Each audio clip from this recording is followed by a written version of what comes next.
Почитувани гледачи, добро вечер. Тема на вечерашнава емисија е корупција. Не постои земја во светот која што нема проблеми со корупцијата. Но кога таа е оставена без контрола од институциите и не се казнува, тогаш демократијата се наоѓа во голем ризик, а исто така и се губи јавната и меѓународната доверба. За феноменот на македонската корупција зборуваме со моите вечерашни гости. Од мојата десна страна, универзитетскиот професор Миодраг Лабовиќ, поранешен директор на финансова полиција и добитник на престижната меѓународна награда за антикорупција. И мојот гостин од левата страна, Миша Поповиќ од Институтот за демократија. Можам ли да кажем истражувач. Да. Добро дојдовте. Благодарам.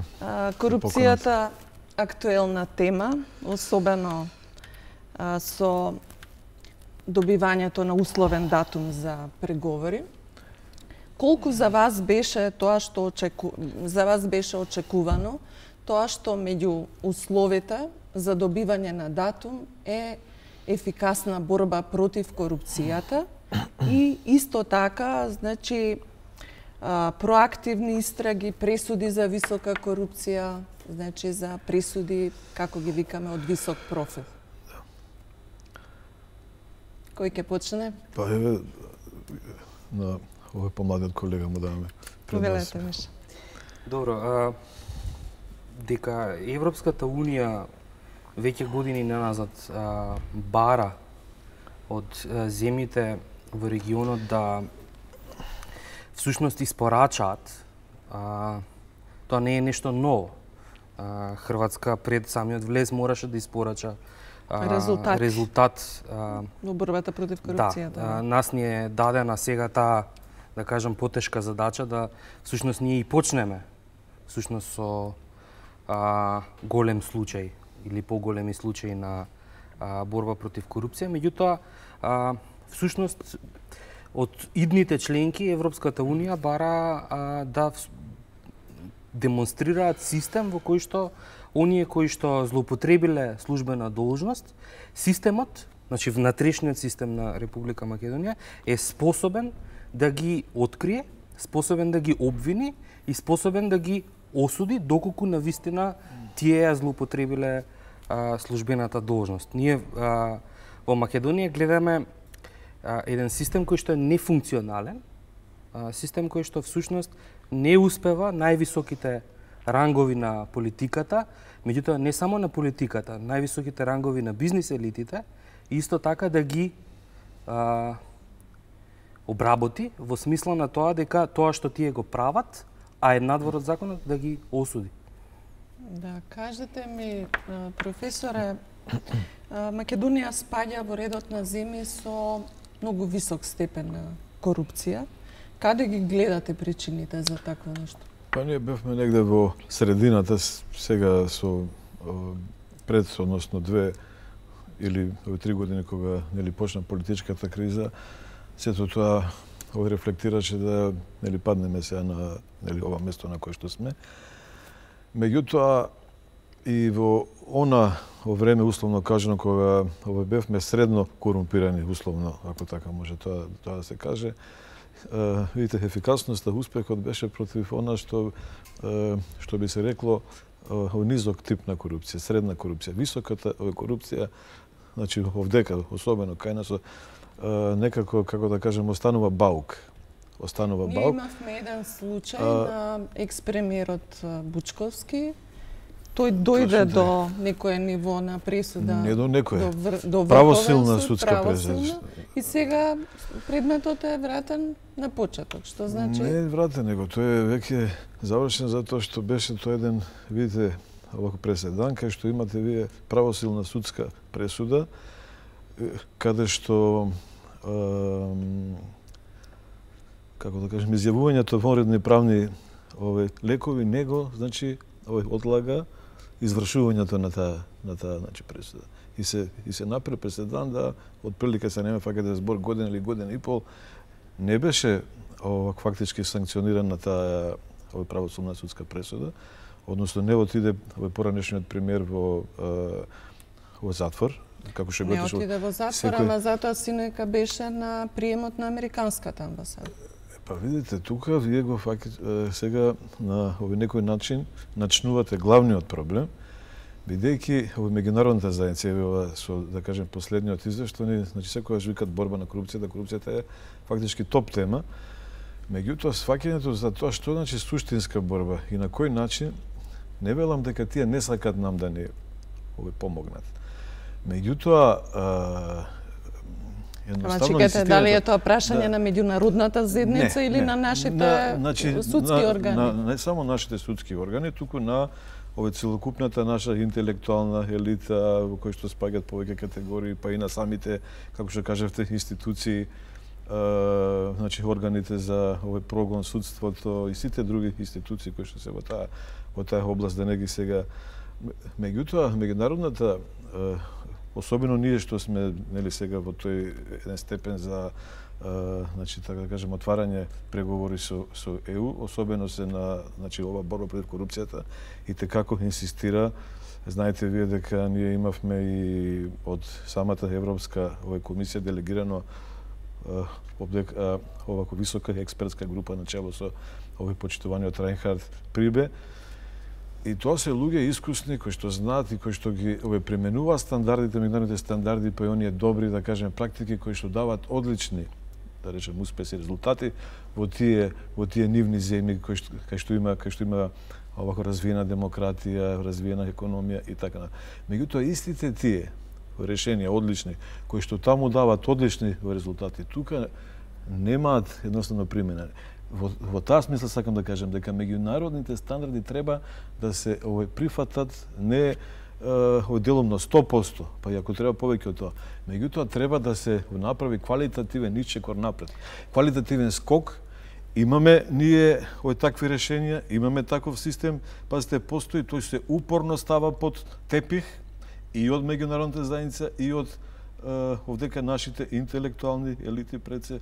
Не ги на некој начин амнестирам сегавите политичките елити, меѓутоа тие бидејќи не се така да речем експерти, секој пат ги слушаат советите од тие експерти блиски до нив и нели така натаму, се стават на страна тие значи научни концепти, односно тој научен концепт. Еве ако имаме време за тоа малце повеќе ќе разговараме. Јас ќе го повторам истото. На самиот почеток нека биде доволно ова за овако загревање, а се надевам дека ќе имаме интерес да отвориме кој е тој систем и што значи тоа. Каде ги гледате вие причините од една страна за корупција? Некои велат и во извештаите се наведува дури ендемска корупција, а од друга страна за неказневост на таков вид на голема корупција? Добро, мислам дека ендемска корупција не е, ваков тип на корупција има и на други места. Тоа што може да се каже дека имаме епидемија. Тоа е друго. Тоа е расширеност на корупција. Корупцијата, например, го зафаќа секој трети граѓанин на Република Македонија.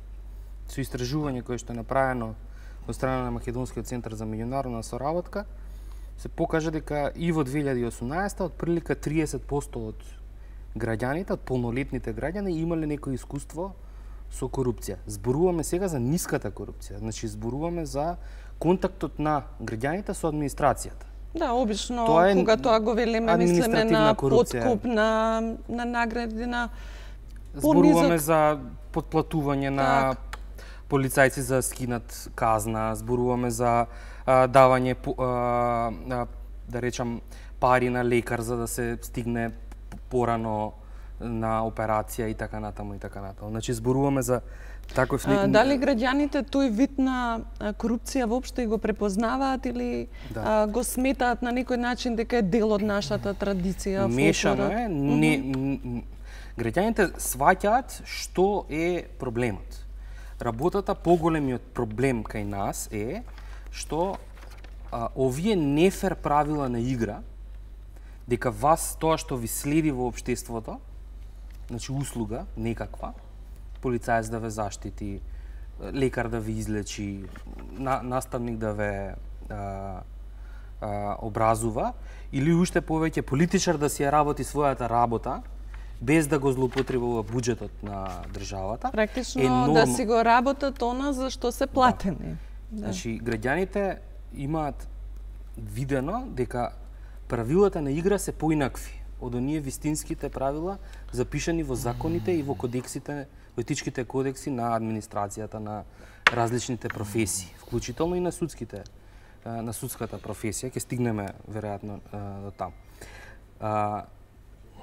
И сега, кога се прифатени тие како правила на игра, тогаш сите се однесуваат според тие правила на игра. И тоа е еден од моторите кој што овозможува на всушност оние што имаат власта да ја продолжат и да ја зголемат придобивката од таквата игра. Например, политичките партии се ставаат помеѓу граѓаните и институциите во обезбедување на услуги.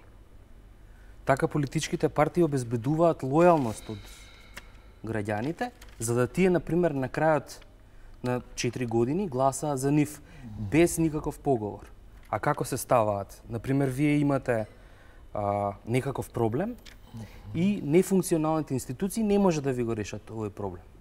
Одите кај политичка партија, политичката партија ви го решава проблемот. Политичката партија има интерес институциите никогаш да не бидат ефикасни, за да се обраќаат за да секогаш граѓаните одат преку да партиите. Практично помош. партиите стануваат брокер, посредувач помеѓу граѓанинот и државата, што е спротивно на основните демократски принципи, а уште повеќе принципите на кажам парламентарната демократија. Да. Професоре, во една функционална борба против корупцијата, предпоставка е дека треба да функционираат за почеток две институции, најмногу, а потоа и останатите. Јавното обвинителство и антикорупцијската комисија. Што во ситуација кога имаме нефункционалност на институциите? Како тогаш може да се очекува да се испорачаат резултати и да имаме ефикасна борба против корупцијата, а не само декларативна, која што не ни недостига низ годините?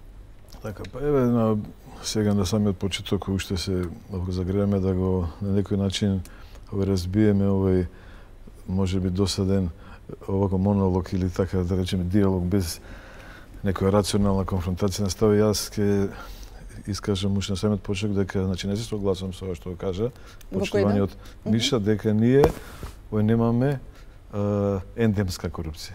Значи Македонија спаѓа во редот на земјите со така наречена системско ендемска корупција. Што тоа Како ја дефинирате вие ендемска корупција, за да им доближиме на граѓаните публиско што значи? Да, што тоа значи? Значи определени специфични детерминирачки фактори кои што представуваат објективни лимити за да се спроведе една така да речеме идеја, проект во самото општество или па да не се спроведе, се овие специфични детерминирачки, тие се објективни, значи овој лимит. Кои се тие? Менталитетот, овој традицијата, обичаите, политичката култура, свеста воопшто, па и еве во тој дел да кажеме правната свест, политичката волја и нели така натаму. Кај нас за да се има успех, за да има овој функционална, не само ефикасна, туку и видите ефективна борба против овој корупцијата, особено високата овој корупција, бидејќи ниската и средната можат релативно, условно кажам, релативно, значи лесно да се решат. Меѓутоа многу е тешко високата во оние највисоки сфери кај што над нив фактички не постојат контролни механизми, особено во значи овакви општества какви што сме ние. Во на пример западните општества тоа се да речем регулира, тие овие системи функционираат не на некој идеален начин, меѓутоа успешно функционираат, но на сосема други основи. Таквите основи, а тие се тие што ги кажа специфични детерминички фактори, ние ги имаме, но во сосема поинаков значи вид. И од тука со тие стандардни решенија кои дават успешни резултати во тие значи високо развиени земји, не можеме ние да се справиме. Од тука е значи потребно нестандардни решенија во една како би рекол квалитативна смисла. И сега во однос на ова што ме овако прашавте. Еве вие например спомнавте две од тие институции, јавното обвинителство и спомнавте државната антикорупцијската комисија.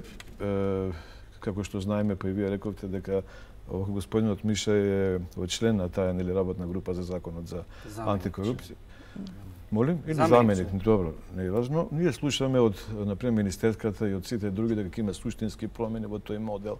Какви се, не знаеме, може би Миша веќе навлезе, не знаеме, немаме никакви информации околу тоа. Меѓутоа, од она што се, да кажеме, слуша, еве, ако не е тоа, ако има и нешто плюс, ја би сакал да има и од ова нешто плюс, слушаме дека ќе има, да кажеме, промени во однос на тоа да има професионализација на членовите, повисоки, да кажеме, критериуми околу нивниот избор во смисла на тие професионални стандарди, етички, што е сето тоа добро и сето тоа е, пазите, битно. Да, но дали тоа го решава проблем? Не го решава. Зашто? Затоа што дури еве и ќе имало некои измени во, да кажеме, надлежностите. И тоа е окей. И тоа е, значи, пеки. И тоа е битно, но не правиме разлика помеѓу она што е битно, што е побитно, а што е, да речем, најбитно. Побитно од, значи, тоа е начинот на конституирањето на таа, еве само сега, нели како пример ќе ја земе државната комисија за испречување корупција,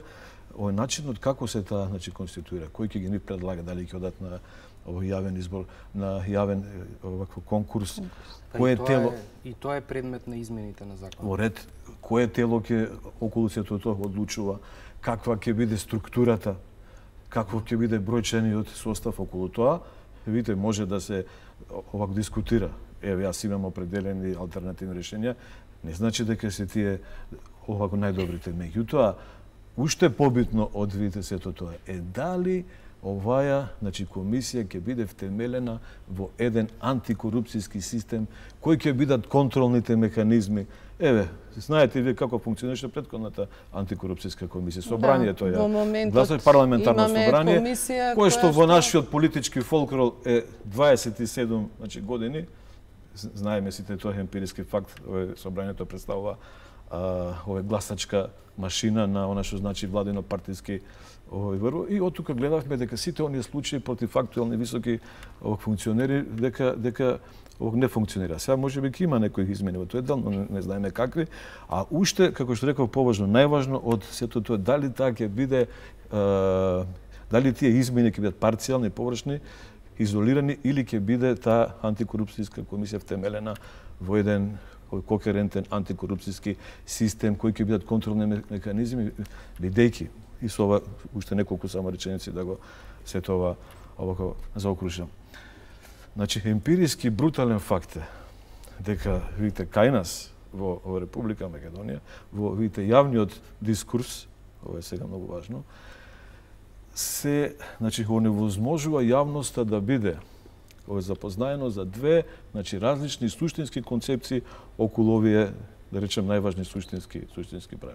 Едната од тие овие концепции тргнува од овие препораките на овој Прибе, кој што ја велам дека не 100%, 1000% треба да се тие применат.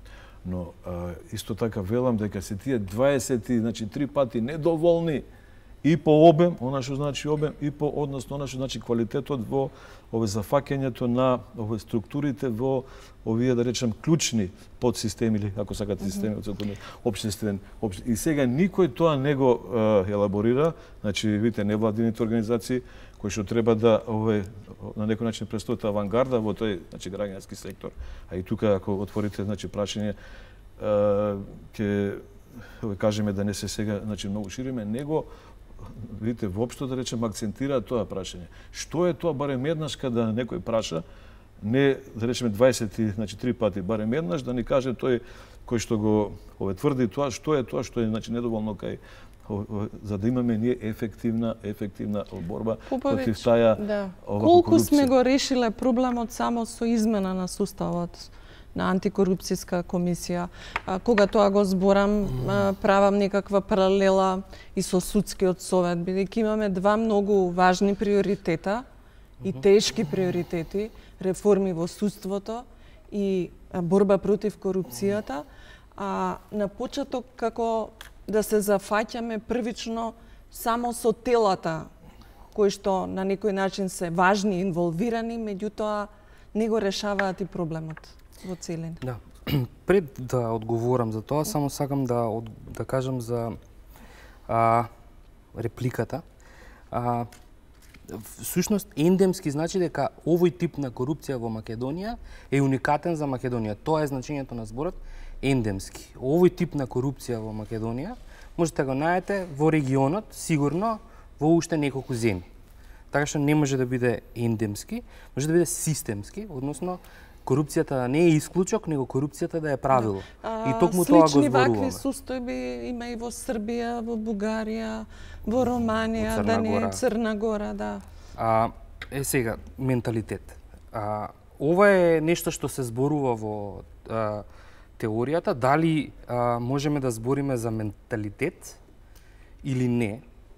И всушност тоа е еден став на дел од да речам истражувачите. Сега ќе ве прашам, колку менталитетот се менува преку казните и преку казнината политика?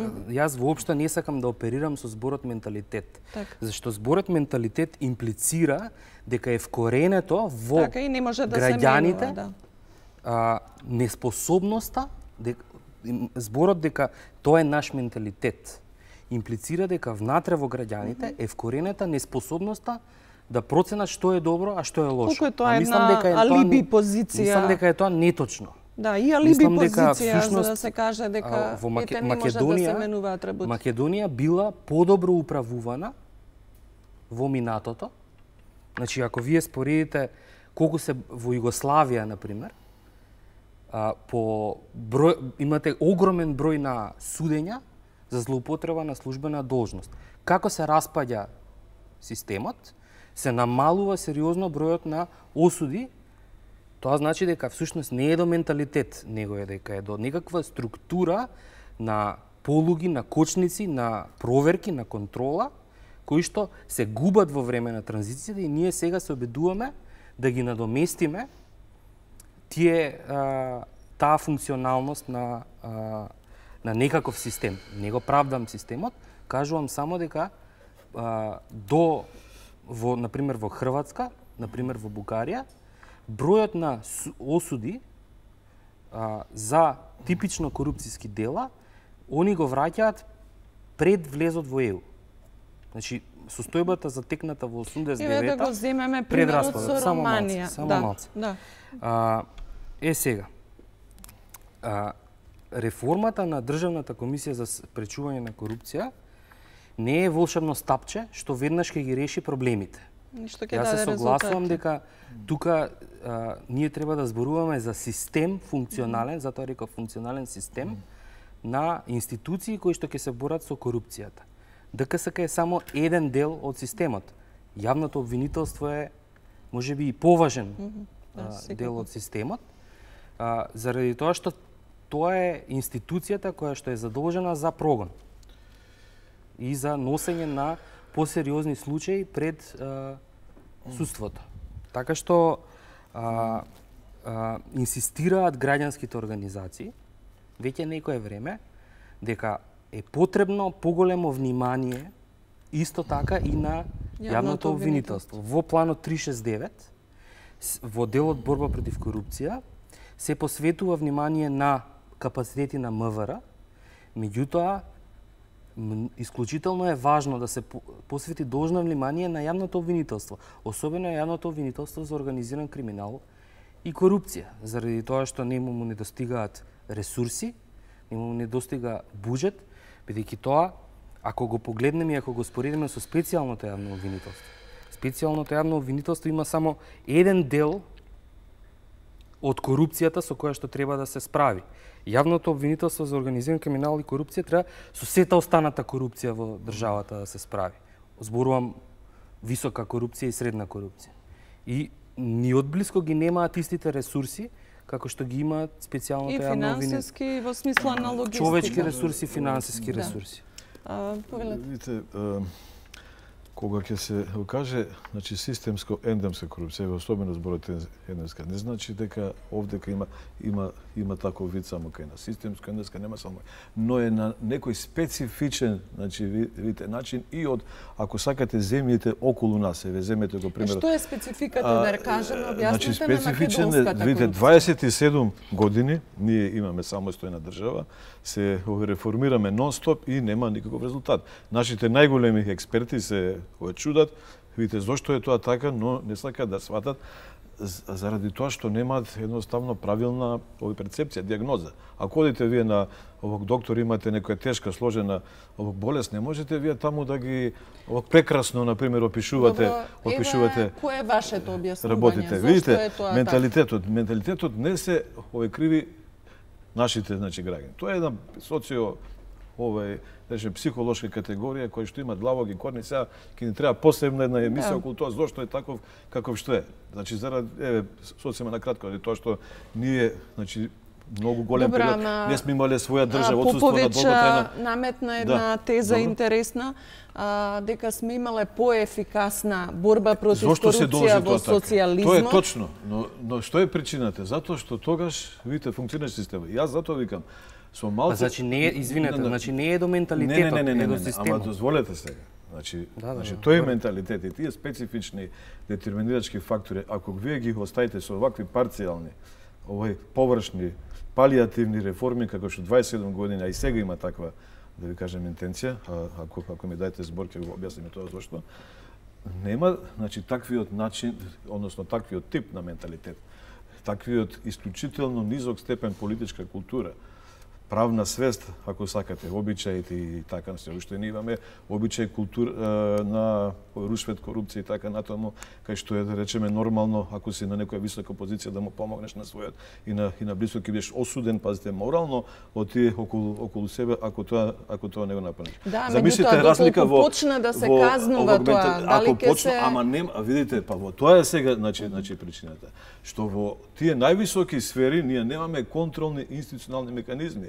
Вие имате, пазите, влада, не оваа сега, 27 години, која што нема фактички легална, да речем, институција, инстанца која што може де факто и де јуре да укаже на кршењето на нејзината, ако евентуално го прекрши уставот и закон. Има институции кои што имаат де јуре ингеренции, но тие не можат де факто заради огромниот, пазите, дисбаланс во таа, да речеме, трипартитна поделба на власт. Значи, огромниот е, пазите, дисбаланс, кај што извршната власт доминира и над законодавната, и над, ако сакате, судската, па и на она што представува Уставен суд како една, да речем, четврта власт, посебна една.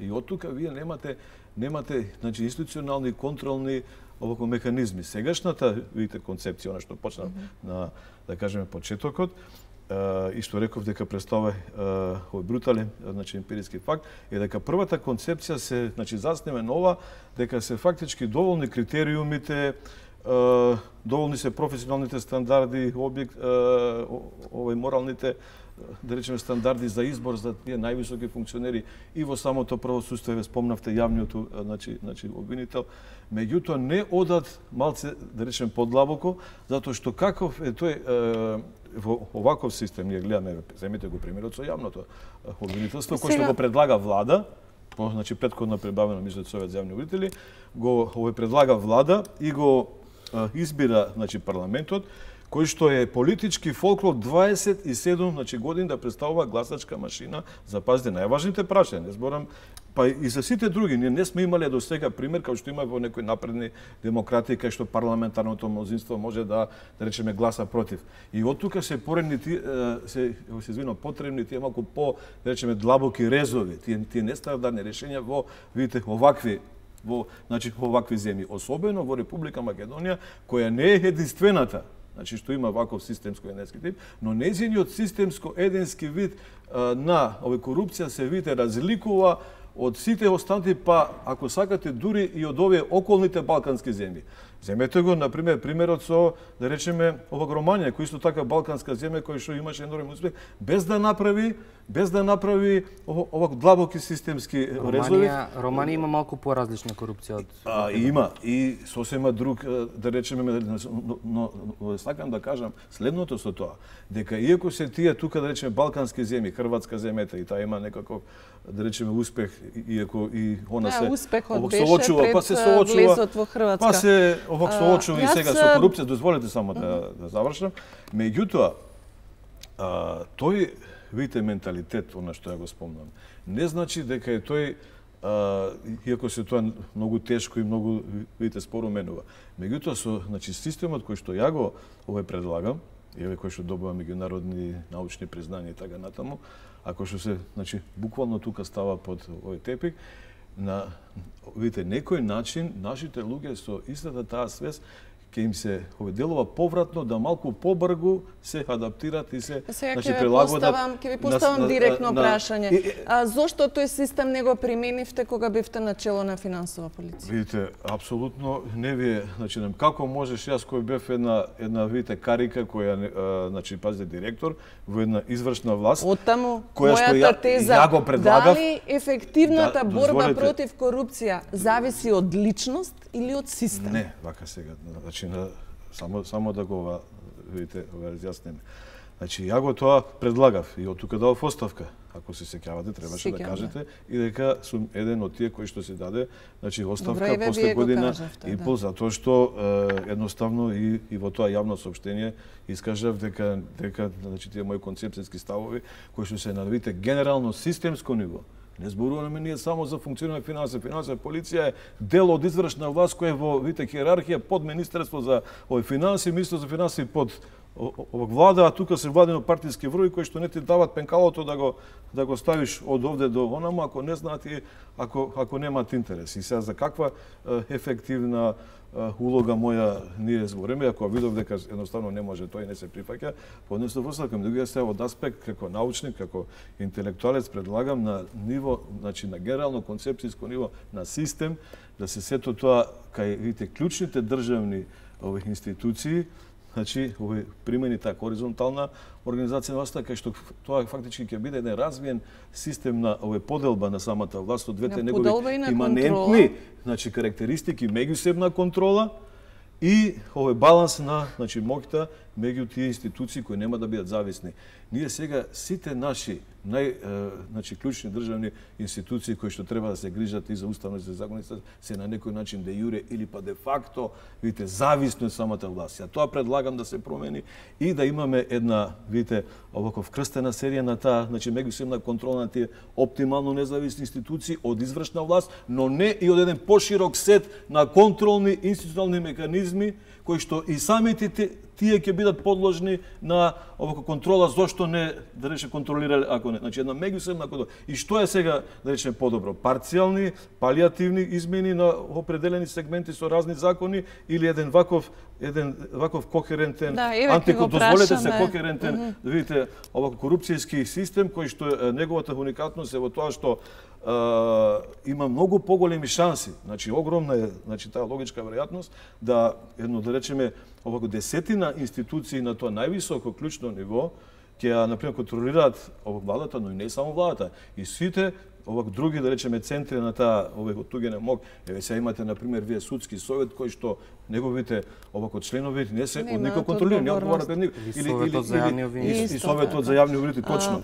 Сега, еден оваков систем кој што меѓусебно ќе се контролира и кај што доколку и кај што е голема, да речеме, веројатноста да барем еден од нив укаже доколку се крши уставност и законитоста, овој систем по силата на својата внатрешна, логика, ова е многу важно да ќе функционира ако се примени, затоа што нема да веќе зависи од тоа дали имало или па немало политичка волја.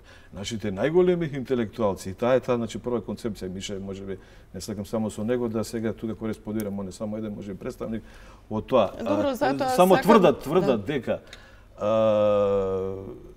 овако тврдат дека се сосема доволни, да речем, кадровските промени со нови, дозволите со тие, да речем, критериуми и професионални стандарди, меѓутоа, јас велам дека тоа е апсолутно недоволно ако не се извршат овакви подлабоки системски резови, во кои што оваквиот систем ќе функционира по силата на својата внатрешна логика, без оглед на тоа дали имало или немало политичка волја. Бидејќи знаете вие, секој ден слушаме ние на телевизија, уназад години назад, дека најголемиот наш проблем представува непримената на законите во однос на систем кој на правото, и тоа е точно, тоа е сосема точно. Али они, како видите, причина го сметат немањето политичка волја. Немањето политичка волја е еден од тие деривати подсвест на подвид на она што значи, да кажеме, свест. Тие се тие специфични детерминирачки фактори кои што не можат нити, видите, брзо, нити па лесно да се искоренат, но со примената на оваквиот систем многу побрзо повратно оти во спротивно.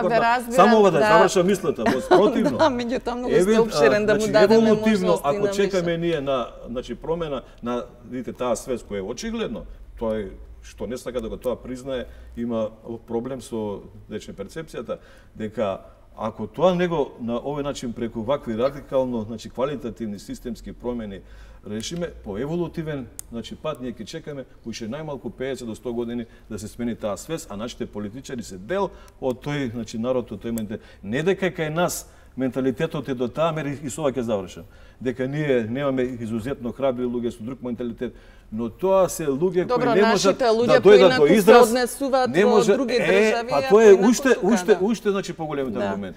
Дека доколку има систем, тоа е, значи, прилогот во, значи, прилог на тезата и што го кажа почитаниот Миша, дека доколку има систем и во поранешно СФР, но и сега истите тие наши луѓе со истата таа свест која тврдам дека е на такво ниво кој ги оставиш, тие така функционират, не функционират како во Шведска, Холандија, Данска или Холандија, чисто решенија упорно сакаме да ги примениме, а не даваат никаков резултат, но тие кои ќе отидат со истата таа свест, со истиот тој менталитет, таму, значи, одлично функционираат.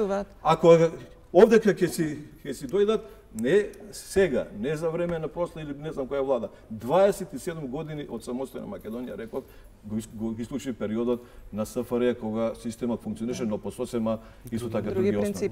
Поповиќ, вие сте дел од работната група што работи на антикорупцијското законодавство. Имате ли чувство дека се прават промени во вистинска насока и промени кои што на еден, можеби не краток рок и покрај тоа што е краток рокот од една година, ќе дадат резултати? Вака. Не можам да одговорам кога ќе дадат резултати. Тоа што треба да се земе предвид е дека ова промена сега е промена на Законот за антикорупција, кој што всушност ќе смени еден дел од системот, а тоа е да кажам, начинот на функционирање на Државната комисија. Не се занимава толку со измени на кај други институции, бидејќи тие се регулирани со други закони. Каде го гледате вие клучот во јавното обвинителство? Јас го гледам клучот во системот, значи не во една неопходна институција. Сега, бидејќи треба доста објаснување сега на сето ова што беше нафрлено, ќе се обидам да бидам по структуриран. Не можам, нема се уште некаков текст кој што може да се коментира на новиот закон, меѓутоа тоа што можам да кажам е дека всушност платформата на граѓански организации за борба против корупција неодамна објави еден текст во кој што се поставени некои наши барања или очекувања од тоа што треба, како треба Државната комисија за спречување на корупција да го поврати својот интегритет. Во тој текст, всушност, ние гледаме дека всушност институциите во антикорупцијскиот систем, значи јавното обвинителство или пак Државната комисија, всушност имаат еден постојан партнер, а тоа е граѓанското општество. Останатите фактори во успехот на антикорупцијската борба, а тоа е политичката волја, ефикасноста на институциите, медиумите и надворешната условеност која што е исклучително значена, затоа што ние овие реформи ги правиме за да влеземе за да почнеме преговори со Европската унија. Значи таа условеност и како ги движи реформите и може да влијае на подобрување на состојбата. Државната комисија за спречување на корупција, за да го поврати својот интегритет, всушност треба да има значи комисарите да бидат луѓе со интегритет. Ние имавме во минатите два состави проблематични состави на луѓе и сега прашањето е како вие да најдете луѓе со интегритет. Како да обезбедите луѓе кои што ќе ја направат таа институција пофункционална. Да, прашањето на интегритет не само во антикорупцијска излегува дека во сите институции ни треба. Да, барем интегритет во судството, во обвинителството. Ни требаат луѓе кои што следново ќе го направат. Кога ќе се соочат со притисок или кога ќе се соочат со неефикасна институција, стануваат или кога ќе се соочат со корупција, стануваат свиркачи. Обезбедуваат докази на новинари, а не си одат од институциите или, например, воопшто не пробуваат или на новинари, или на граѓанскиот сектор. Ни требаат луѓе кои што всушност ќе бидат спремни да понесат ризик, заради тоа што вие кога влезете во антикорупцијска институција, конкретно, например, во Државна комисија за борба против корупција, вие ќе се соочите со притисок. Тоа е известно. Известно е дека во оној момент кога ќе почнете да се занимавате со корупција. Да, и на сите други. И сега што се случува? Како да избереме луѓе кои што тоа ќе може да го направат? Прво треба да избереме луѓе кои што имаат искуство, кои што имаат покажано резултати во својот домен на работа во борба против корупција, без разлика дали се тоа луѓе со новинарско искуство, луѓе од граѓански сектор или луѓе од внатре од институциите. Значи кои што се покажале искуство во кое што со ограничени ресурси, со она што им е дадено, затоа што Државната комисија има ограничени ресурси, има мал буџет, нема многу луѓе, со ограничени ресурси се спремни. Не се луѓе кои што ќе кажат па ние немаме доволно голем буџет и сега не можеме ништо да правиме со тоа. Да, тоа и премногу големо оправдување би било ако велиме само така. Ни требаат луѓе кои што всушност ќе бидат пред да бидат избрани, а тие се бираат во собрание и во моментот во политичкиот систем во Македонија не можам да најдам подобра институција каде што може да се судри политичката волја на мнозинството со политичката волја на малцинството. Не, само да завршам мислата. Мислите на Комисијата за избори и именување? Значи, Комисијата за избори и именување има своја улога во тоа да ги прибере апликациите од кандидатите. Граѓанските организации веќе подолго време бараат сите кандидати кои што ќе поминат административната проверка да бидат подложни на јавен распит. Значи, сите пратеници, вклучително и граѓански организации кои што имаат искуство, да имаат право да ги испрашаат јавно пред херинг на јавно пред собранискиот канал. И сега што тоа делува вака тривијално, меѓутоа тоа обезбедува да јавноста и ние како граѓански организации уствари добиваме позиција во која што ние ќе можеме да информираме јавност и со тоа да креираме некаков обид за притисок да не се изберат партиски подобните кандидати. Ние не знаеме, нема гаранција дека во тоа ќе успееме, но е поголема можност отколку овака како што беше до сега. Заради тоа што до сега беше дека Комисијата за избори и именување имаме пракса во која што исфрла кандидати кои што и како се квалификувани. Имаше ситуација кога и пред самата седница имињата беа соопштувани, па дури и опозицијата. Сега Миша, кога повторно, значи, Комисијата за избори и именување таа сега предлага? Има јавен распит на сите. Јавната комисија не мора да предложи после јавниот распит. Предходно прави административна проверка. Тоа ние го предложуваме.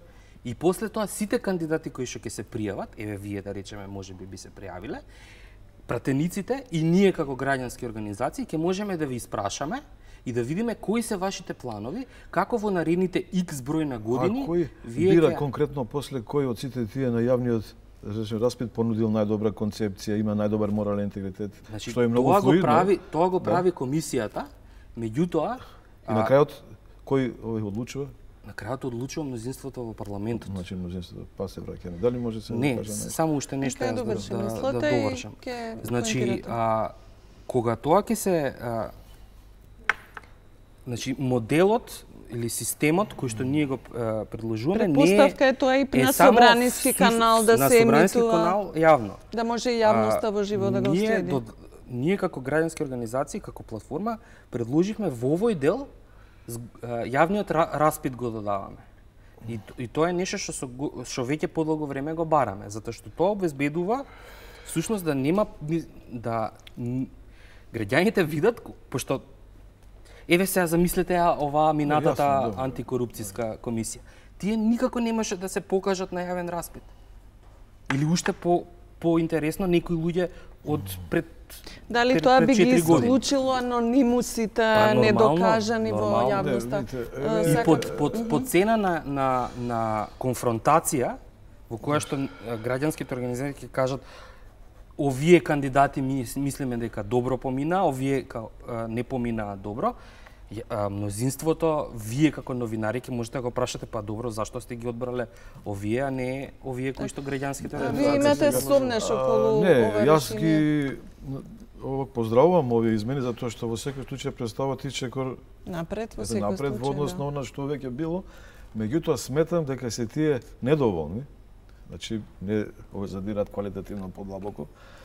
Затоа што видите сега реков и чекоре ова што овдека каже соговорникот Миша дека ќе има јавен значи распит, увид на јавноста. Значи тоа го предлага платформата. Дали ќе има? Тоа не знаем. Еве, одиме во, да речеме, најдобрата варијанта, да има. Еве, вие се, да речеме, залагате за тоа и јас истото го мислам и во оно што ја би го предложил. Меѓутоа, каде е тука според мене фалинката? Критериумите се, значи, многу битна работа, не некој да рече не се битна.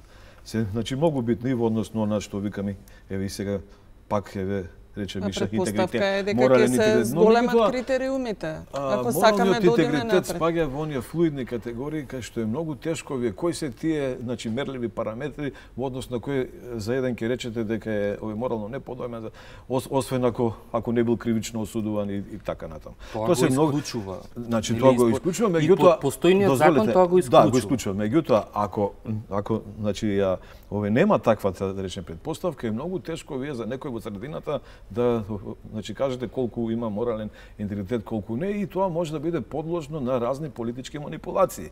И од тука се јас, значи, сомнувам и сето ова што викам дека недоволно длабоко ова го задира, а на, видите, крајот на овој краиштата, рековме дека се многу битни, значи, критериумите, не само овие моралните, туку еве да кажеме и оние кои што се повеќе мерливи, кои што ги спомнавте, искуството, да кажеме резултатите од работа и така натаму, да не ги редам, да не губиме време. Меѓутоа, ние и досега сме имале вите критериуми. Не секаде негде фалат, треба да се надополнат, но во определени сегменти, во определени институции сме имале и многу видливи, не само абстрактни како некој доби, многу видливи критериуми, а се дозволете сега, ама ме треба да се дефинира што е истакнат правник, што е истакнат антикорупционер. Во ред, јас реков дека тоа е. Значи, ова неопходно не бегам ја од тоа, викам дека е тоа многу битно. Но и тоа да го вие направите во еден оваков, значи политичко социокултурен, значи амбиент, вие ќе имате повторно изигрување на, да речеме, законот и на тие критериуми, особено во оние абстрактни критериуми кои што се, значи, не мерливи, флуидни, како што е интегритет или евентуално еве од академската заедница кој ќе, например, бирате највисокото нешто, може да кажете да објавил, например, трудови во овој меѓународни научни ревии што импакт фактор. Па денес секој медиокритет во нашата академска заедница има импакт, има трудови со импакт фактор. Кој ќе биде следното, значи овој мерило или некои награди кои што ретко кој можел да ги добие. Но сакам друго да кажам. И сега одиме на, видите, парламентарно мнозинство.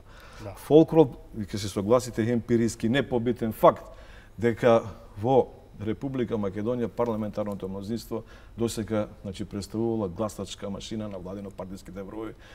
Јас не верувам дека тоа ќе се смени не затоа што ја така мислам или не сакам. Ја највише сакам и значи дај Боже да сум во криво, да ова што го значи зборувам да се едноставно демантира, но тоа не може да биде тоа што тоа не оди во склоп со една објективна закономерна тенденција.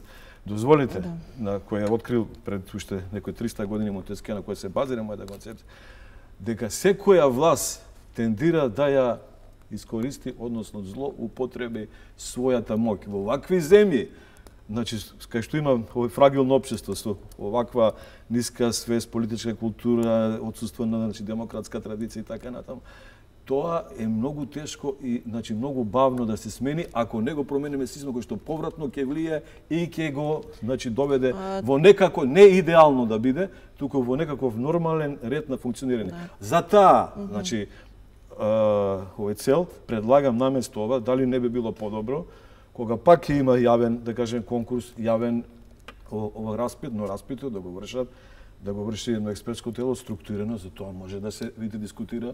Лабович не сака да ги наметнува решењата, битно е да се следи главната теза. Ние немаме главна теза и за тоа, ако ми дозволите, после ќе зборам. Немаме платформа, немаме генерален концепцијски поглед, немаме стратешка визија за видите целината на реформите, па и за нивната и за поврзаноста на овој поедини овако делови во тој систем. Дозволите, еве сега нека. Кој ќе го бира? Прво, кој ќе го бира експертското тело? Може да се договори, за тоа може да... Кој после ќе ги бира тие што кандидати кои што експертското тело рекло окей си?